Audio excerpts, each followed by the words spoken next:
The governor of Guam, the U.S. territory threatened with attack by North Korea, has backed Donald Trump's fiery rhetoric toward the nuclear-armed nation, saying that a president who wholeheartedly embraces forceful retaliation over attacks on U.S. territory is what I want. Days of escalating rhetoric between the Trump administration and the regime of North Korean leader Kim Jong-un have alarmed Asian allies and placed the Pacific island in the middle of a global political crisis after Mr. Trump made clear that any further action from Pyongyang over its banned missile and nuclear programs will be met with fire and fury. That statement, with its undertones of renewed conflict on the Korean peninsula, prompted a matching show of belligerence from North Korea. The country's state-run media claimed it was formulating plans to strike the U.S. territory of Guam with historic enveloping fire and taunted Mr. Trump as bereft of reason and someone for whom only absolute force can work.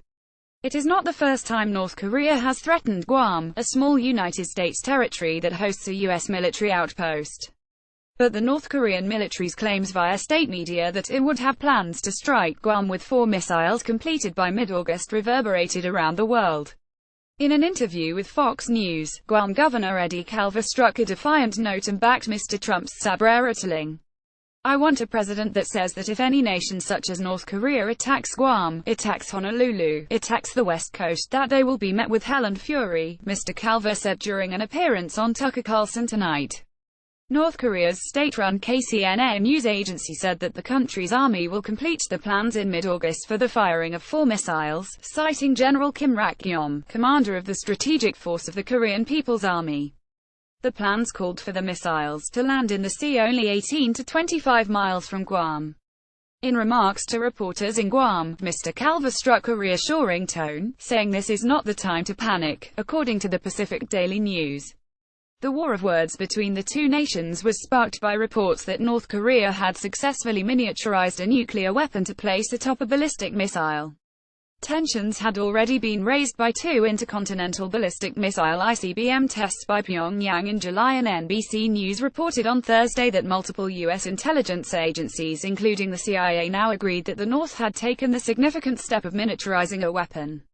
The U.S. Air Force spotlighted a mission flown from Guam by 2 American bombers, which a military official touted in a statement as a sign that our air forces stand combat-ready to deliver air power when called upon. Secretary of Defense James Mattis released a statement underscoring America's demonstrated capabilities and unquestionable commitment to defend ourselves from an attack, noting the readiness of our ballistic missile defense and nuclear deterrent forces. Japanese Defense Minister Itsunori Onodera, speaking to the country's parliament, reiterated that Japan had the right to intercept a North Korean missile heading for Guam. The rhetoric has left countries in the region uneasy, with a number calling for calm. China also rebuked Mr. Trump's role in escalating tensions via a piece in state outlet Xinhua, warning that such a hostile approach will do little but make things worse. Reality has shown that tough tit-for-tat confrontations can lead nowhere, and that only dialogue can help address reasonable security concerns of the related parties for a solution acceptable to all, ensure denuclearization on the peninsula and bring a lasting peace to the entire region, the editorial said. Back in the U.S., senior Democrats had called the language reckless, with some of those in Congress arguing that strikes on North Korea would require their sign-off. However, Republican Senator Lindsey Graham said on Thursday that Mr. Trump would need congressional approval, but urged his colleagues to grant it as a last resort. "It would be very smart if the Congress could come together and tell the president, you have our authorization to use military force, as a last resort. That would send a signal to North Korea and China that would probably do more good to avoid war than anything I could think of," Mr. Graham told conservative radio host Hugh Hewitt. He added that passing a military authorization for North Korea would require Democrats to take their hatred of Donald Trump and park it. Mr. Graham also backed Mr. Trump to back up his words with action. If negotiations fail, he is willing to abandon strategic patience and use preemption, he said. "I think he's there mentally. He has told me this.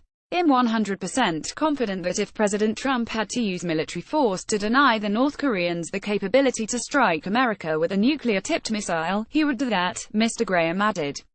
Some officials in the Trump administration have sought a calmer tone, with U.S. Secretary of State Rex Tillerson saying earlier in the week that Mr. Trump was engaging in a pressure campaign that, along with engagement of China and Russia, would deter North Korean aggression.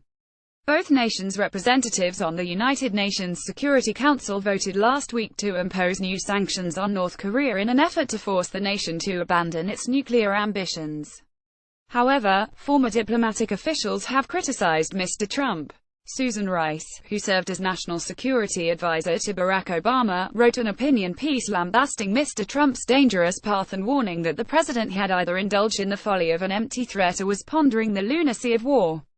Former U.S. Secretary of Defense William Perry, who served in Bill Clinton's administration, warned in an interview with the New York Times that America and North Korea could be heading toward some sort of a conflict, which he predicted could result in 1 million casualties even if no nuclear weapons were used. As for Mr. Trump, who received a security briefing on the situation on Thursday, White House spokeswoman Sarah Sanders made clear that certainly nothing has changed in the president's thinking on North Korea given the latest developments. More about North Korea Guam reuse content.